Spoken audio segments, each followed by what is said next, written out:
the Chief Minister of the state, Shri Manohar Lal, thank you for joining us here at the Global Business Summit. May we have you on stage, and to welcome him, may we request Shri Vineet Jain to join us on stage and present him with our token of appreciation.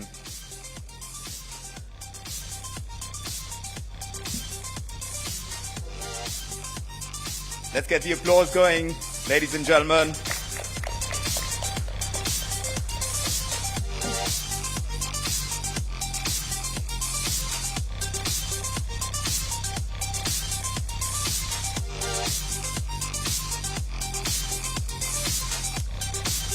A round of applause. Thank you so much and for joining us today. And Mr. Jain, just request you to take your seat. I want to take a moment as well to tell everyone that we have translators into English. They're just headsets that are set by that table at the corner. So if you'd like one, please go ahead and pick up one and you'll be able to hear the conversation in English. Right. So now let's get the conversation going, and to get this going, Dinesh Gautam is here, consulting editor at Times Now Navbharat. Great to have you with us, and let's have a great discussion. Go ahead, sir.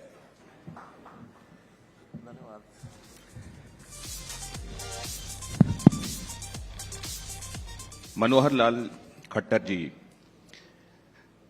देश के उन राज्यों की तरफ जब आप देखते हैं जो इस देश के डेवलपमेंट में, डाइवर्सिफिकेशन में और कई बार स्थापित परंपराओं को हटाकर जो कहीं रूढ़ियां बन रही थी, उनको डिसरप्ट करके, ये चुनौती भरा काम होता है, ये आसान नहीं होता है, क्योंकि आपको वो काम करने होते हैं जिसके लिए कई लोग रेजिस्टेंट होते हैं। वो काम करके आगे बढ़ने में जिन्होंने एक एग्जाम्पल सेट किया है, वो हमारे बीच में मौजूद हैं। और आप भारतवर्ष की भूमि में इस वक्त बैठे हुए भारतवर्ष के डेवलपमेंट की बात कर रहे हैं। गायंती देवाः किल गीतकानि धन्यास्तुते भारत भूमि भागे। तो सिर्फ इतनी तालियों से काम नहीं चलेगा। इस सेशन के पहले थोड़ा गर्मजोशी आप लोग दिखाइए। बहुत धन्यवाद। अब मैं इन तालियों के उत्साह के साथ आपके साथ बातचीत शुरू कर सकता हूं। सबसे पहले बहुत स्वागत है आपका धन्यवाद। टाइम्स ग्रुप की जीबीएस में ग्लोबल बिजनेस समिट। जब डेवलपमेंट मॉडल्स की बात होती है, देश में कुछ एक मॉडल्स की चर्चा होती है। दिनेश जी, थोड़ा बीच में रोकना चाहूंगा। एक बहुत महत्वपूर्ण मंच पर आज मैं बैठा हूं और इस मंच का उपयोग मैं एक मन की भावनाओं से करना चाहता हूं कि आज का दिन बड़ा महत्वपूर्ण मेरे लिए है कि देश की 3 बड़ी विभूतियों को आज देश के प्रधानमंत्री जी ने भारत रत्न से शोभित किया है, जिसमें चौधरी चरण सिंह जी पूर्व प्रधानमंत्री, जिसमें हमारे पूर्व प्रधानमंत्री नरसिम्हा राव जी, जिसमें एस स्वामीनाथन जी, कृषि वैज्ञानिक, इन तीन विभूतियों को। और बड़ी बात यह है कि एक ही सप्ताह में 4 भारत रत्न, ये भी शायद एक बड़ा रिकॉर्ड होगा कि इससे पूर्व देश के पूर्व उप प्रधानमंत्री श्री लालकृष्ण आडवाणी जी को भी भारत रत्न से सम्मानित किया गया। इस अवसर पर मैं देश की जनता को आपके माध्यम से बहुत बहुत बधाई देना चाहता हूं। धन्यवाद। और असल में जब आप इस तरीके से किसी व्यक्ति की तरफ कृतज्ञता ज्ञापित करते हैं, उनको भारत रत्न चुनकर या तमाम दूसरे पुरस्कार देकर, तो आप दूसरों के लिए मिसाल बनाते हैं कि इनकी राह पर चलना है और देश के लिए वो करना है जिन्होंने किया, या इससे आगे बढ़कर करना है।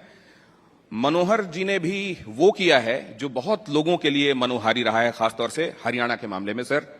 लेकिन जब डेवलपमेंट मॉडल की बात होती है, मैं यहीं से शुरू करना चाह रहा था कि गुजरात मॉडल लोगों की जुबान पर होता है, उत्तर प्रदेश मॉडल की चर्चा होती है, हरियाणा मॉडल को आप कैसा देखते हैं? बहुत अच्छी बात आपने कही है। देखिए, मॉडल वही होता है जिसको लोग इंस्पायर जहां से हों, जिसको फॉलो करें, जिसकी गुड प्रैक्टिस, बेस्ट प्रैक्टिस को अपने साथ भी जोड़ करके आगे बढ़ने की बात करें। ये निश्चित रूप से ठीक है कि गुजरात मॉडल और अन्य प्रदेशों के जो मॉडल हमारे सामने रहे हैं, कुछ प्रदेश है तो उसे ओवरऑल प्रगति करते हैं, कुछ प्रदेश किसी एक फील्ड में प्रगति करते हैं। हमने भी उस राह पर चलने के लिए अपने कदम आगे बढ़ाए। और मैं इसमें एक बात और उल्लेखनीय करना चाहता हूं कि नरेंद्र मोदी जी का जो उनकी नीति है, उनकी जो नीयत है, उनका जो नेतृत्व है, क्योंकि मेरा बहुत लंबा एसोसिएशन के साथ रहा है 1996 1994 के समय से, और उनको मैं एक प्रकार से फॉलो करता हूं, जिसको देश के यानी गुजरात के मुख्यमंत्री भी नहीं थे संगठन में काम करते थे, फिर गुजरात के मुख्यमंत्री बने, मैं संगठन में काम करता रहा, बाद में देश के प्रधानमंत्री बने, उसी समय मैं हरियाणा का मुख्यमंत्री बना। तो बहुत चीजें उनसे मैंने सीखी हैं, फॉलो की हैं। हरियाणा में हमने एक ट्रांसपेरेंसी 2014 में जब आए थे तो मन बड़ा पीड़ित होता था, दुखी होता था कि लोगों में एक अवसाद, एक निराशा ये लगातार फैली रहती थी। जिसको शासन व्यवस्था कहते हैं वो केवल कुछ लोग राज को भोगने के लिए काम करते थे, लेकिन राज सेवा के लिए किया जा सकता है, शासन को सेवा के साथ जोड़ा जा सकता है। हमने उस लाइन पर चले, हमने पारदर्शिता लेकर के आए, हम लोगों के यानी एक प्रकार से करप्शन का जो एक युग था उसको समाप्त किया, कास्ट बेस्ड पॉलिटिक्स इसको हमने समाप्त किया, क्राइम हम उसको जड़ से उखाड़ के हमने फेंकने के लिए अपनी कोशिश की है। यानी 3 C's इसको कैसे समाप्त करना है, corruption, crime and caste based politics. और उसमें भी हमने कहा कि जो मिशन है उस मिशन को क्या रखेंगे, merit is the mission, merit पर सब काम होने चाहिए, मेरिट इज और मास्टर। तो इस प्रकार से चलते हुए बहुत बदलाव किए, व्यवस्था का परिवर्तन किया, डिजिटलाइजेशन का उपयोग किया और हमने सर्विसेज को डोर डिलीवरी तक कैसे पहुंचे इसका हमने काम किया। तो इन चीजों से आम जनता उनको लगा कि अब ये शासन आया है, इस शासन का उपयोग हमको है और शासन हमारी सुख की यानी चिंता करता है, खुशहाली की चिंता करता है, हमारी समस्याओं को दूर करता है। ये सारी बातें जनता के ऊपर आज भरोसा हो गया है। ये असल में एक लंबी लकीर के बगल में और लंबी लकीर खींचने जैसा है। जब आप दिल्ली से गुड़गांव एंटर करते हैं तो आपको फर्क समझ में आता है, लेकिन मनोहर लाल जी एक दूसरी तरह की बात का भी ख्याल रख रहे हैं कि डिसबैलेंस ना होने पाए। ऐसा ना हो कि इंडस्ट्रियल डेवलपमेंट बहुत ज्यादा हो जाए और एग्रीकल्चर कहीं पीछे छूट जाए। भारत कृषि प्रधान देश है और भारत में कृषि को साथ में लेकर चलना है। आपके बारे में यह भी कहा जाता है कि इनोवेशन सोचना आसान नहीं होता, out of the box her bar rational logical thinking हो, यह बड़ा चैलेंज होता है। और आपके कई ब्यूरोक्रेट्स इस मामले में आपकी बड़ी दाद देते हैं और कहते हैं कि ये हम नहीं सोच पाते, और कई बार सोचते हैं कि सीएम साहब के दिमाग में कैसे आए। ये बात ठीक है कि एक काम होता है सोचना, कि लक्ष्य तय करना कि क्या करना है, और मैं उन अधिकारियों की, ब्यूरोक्रेट्स की प्रशंसा करता हूं कि जो उसको जमीन पर उतारते हैं।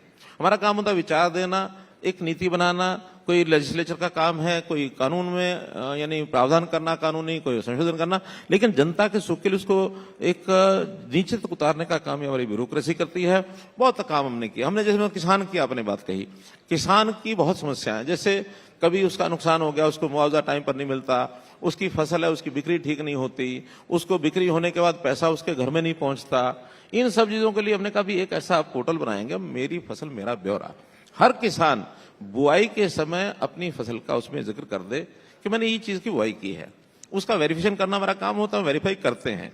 उसके बाद कभी उसका लॉस हो गया तो उसको कंपनसेशन देना, तो उसको ट्रैक कर लेते हैं हम, उसकी लॉस को भी वो उसी में भरता है, वो अपने आप जानकारी देता है प्रोएक्टिव होकर के, हम उसको वेरीफाई करते हैं, उसका खाते में उसके कंपनसेशन चला जाता है। बिक्री होनी होती है, उसकी ई खरीद करते हैं, मंडियां हमारी ई नए मंडियां बन गई हैं, सब चीज जितना उसका अनाज है उसको बेचने के लिए उसको कोई समस्या नहीं आती, अनाज बिकता है, प्रोक्योरमेंट होती है, प्रोक्योरमेंट के बाद पैसा उसके खाते में चला जाता है। वरना तो पैसा पहले आड़तियों के पास जाता था, उनके साहूकार होते हैं उनके पास जाता था, किसान को जरूरत होती थी तो वो पीछे पीछे घूमता था।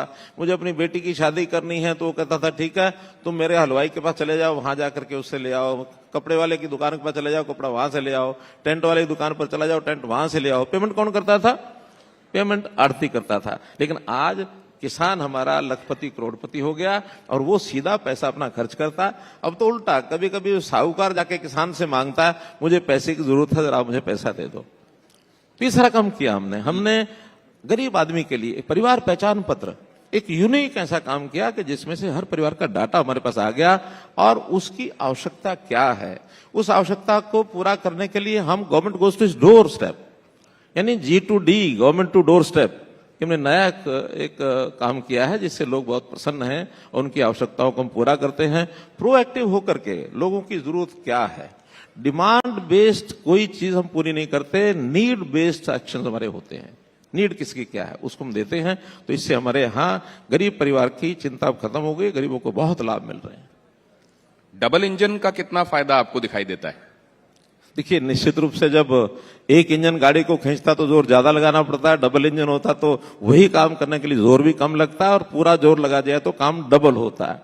एक विचार से चलने वाली, एक कार्य पद्धति से चलने वाली सरकारें, जो वहां ऊपर वो हमको दिशा देते हैं उसको हम जल्दी पूरा करते हैं। और कभी कभी तो हमारे यहाँ जो नए आइडियाज हमारे होते हैं, नई पॉलिसीज हमारी होती हैं, प्रधानमंत्री जी तक पहुंचती हैं, क्योंकि कोई चीज ऐसा नहीं कि एक जगह हुई है दूसरी जगह पता नहीं लगता। प्रधानमंत्री जी के यहाँ पहुंचते ही हमारी अच्छी चीजों को अडॉप्ट करके वो आगे बढ़ाते हैं। उन्होंने बहुत सी चीजें ऐसी, हमारे यहाँ लाल डोरा एक कंसेप्ट होता है गाँव के अंदर, कि अंग्रेज ने रेवेन्यू के लिए तो अपना सब व्यवस्थाएं कर दी, लेकिन गांव की सीमा जिसके अंदर उसको कोई रेवेन्यू मिलता नहीं था, वो गांव के जिम्मे छोड़ दिया। उसको कह दिया लाल डोरा की जमीन है, panchayat will take care of the सब जो अफेयर्स है उसके। अब लोगों के झगड़े, लोगों की मलकियत नहीं है, कुछ नहीं, हमने उसको खत्म करके सब रेवेन्यू के नीचे ले आए और उसको स्वामित्व नाम से प्रधानमंत्री जी ने देश के कई प्रदेशों में लागू करा दिया। तो ऐसी चीजें हैं। परिवार पहचान पत्र, ये भी सब प्रदेशों के मुख्यमंत्रियों ने कहा कि हरियाणा से एक ये चीज लेकर के आगे बढ़िए, परिवार पहचान पत्र इज बेस्ट कंसेप्ट। तो ये चीजें हमारी उन्होंने ली, कभी कभी हमारी तारीफ कर भी देते हैं, हम हर चीज उनसे सीखते हैं। तो ये जो डबल इंजन होता है, इसमें परस्पर एक दूसरे से सीखने का बढ़िया मौका मिलता है। इसका बहुत लाभ प्रदेश को भी हो रहा है और हमारी जो कंट्रीब्यूशन है वो केंद्र को भी हो रही है। हमारे यहाँ जितनी, चाहे हमारी आर्थिक स्थिति अच्छी है, चाहे हमारा औद्योगिकरण अच्छा है, इन सब चीजों का लाभ हमारे जो फाइनेंशियल पैरामीटर्स हैं वो देश के बाकी प्रदेशों से कहीं अच्छे हैं। तो देश की जीडीपी में भी हमारी ग्रोथ हो रही है। तो डबल इंजन एक दूसरे को पूरक होता है। तो ये इसके अलावा कौन सा और बड़ा डिफरेंशिएटर आप देखते हैं? ये डबल इंजन वाले कई स्टेट्स हैं और आपको उनसे बड़ी लकीर खींचने की स्वस्थ प्रतिस्पर्धा निश्चित रूप से आपके मन में होगी। किस मामले में सबसे बड़ी लकीर आप खींच रहे हैं? देखिए, मैंने बताया कि कोई भी प्रदेश आत्मनिर्भर हो, अपनी जनता की जो सारी आवश्यकताएं अपने आप पूरी कर सके, ये एक सबसे बड़ा चैलेंज है। आज एक दूसरे की तरफ देखते हैं कि केंद्र से पैसा लेना है, केंद्र या माने दूसरे प्रदेश एक दूसरे की तरफ देखते रहते हैं।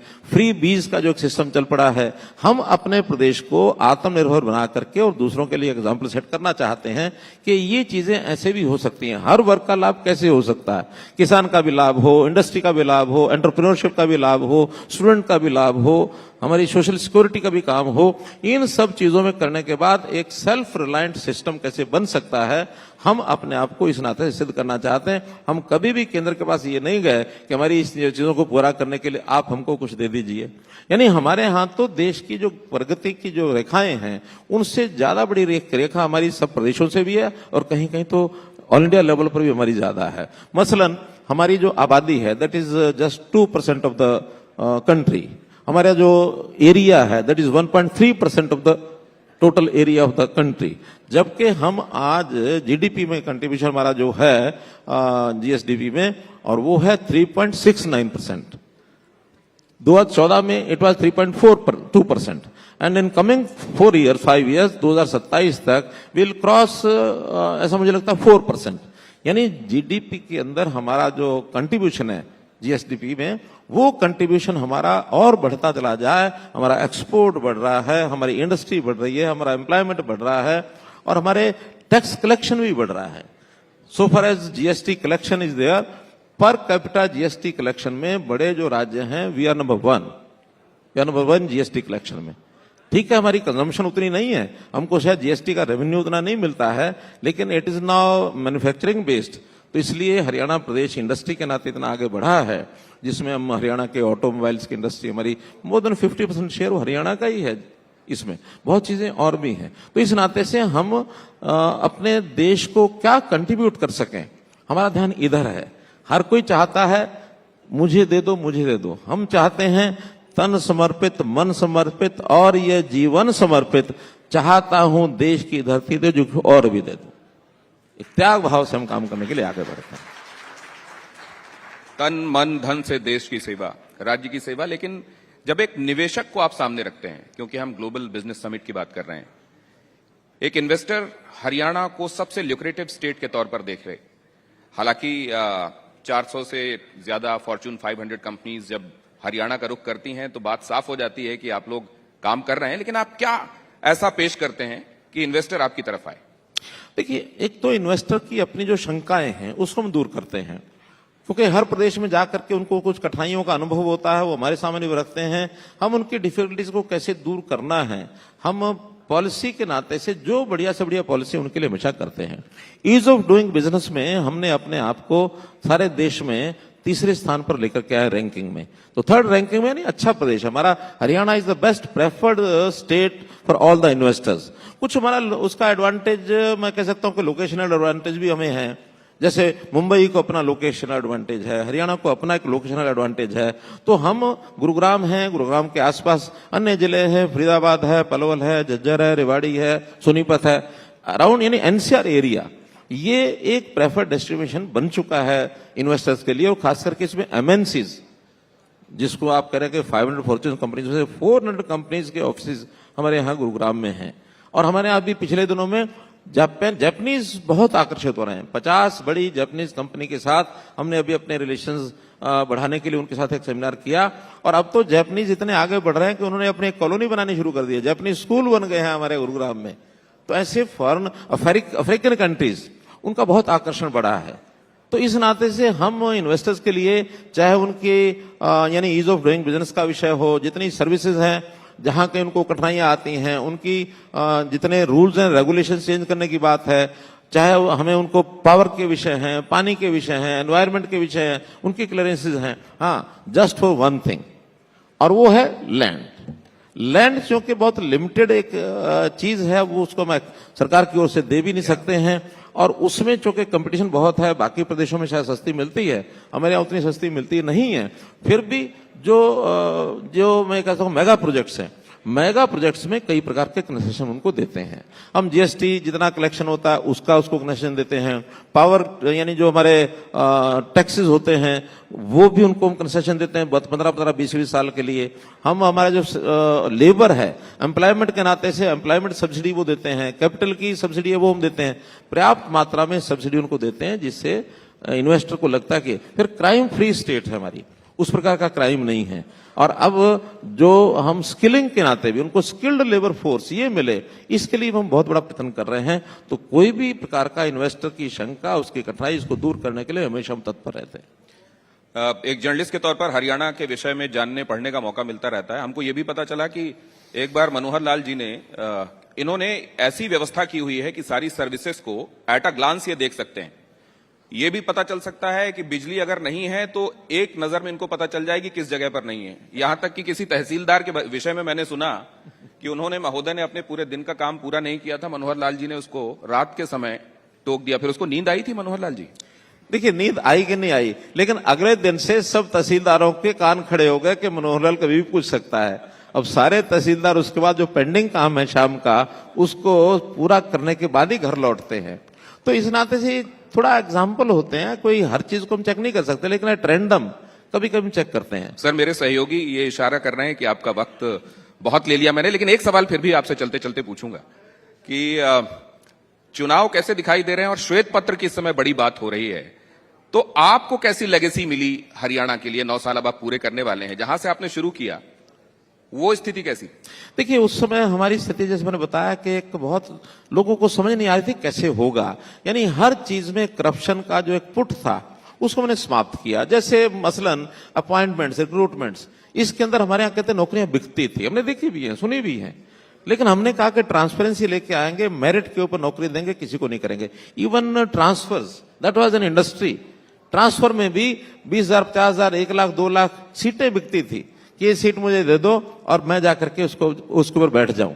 अब बहुत अच्छी अच्छी सीटों पर भी जो उस प्रकार के लिक्रेटिव सीट जिनको माना जाता था, वहां जाने के लिए कोई तैयार नहीं होता, कभी पकड़े जाएंगे। तो ऐसी चीजें जो हमको विरासत में मिली थी, उनको सबको हमने ठीक किया है। हाँ, अभी काम करना बहुत शेष है, जो कहते हैं ना, स्काई इज द लिमिट। अगले समय में, फ्यूचर में भी हमारे पास बहुत एजेंडा हमारा है जो हम काम करेंगे। जनता को एक अच्छा, जिसको राम राज्य कहते हैं, राम राज्य की तरफ हम लेके जाएंगे। आजकल चर्चा बहुत हो रही राम राज्य की, तो हरियाणा में किसी को राम राज्य आके देखना हो तो वो देख सकता है।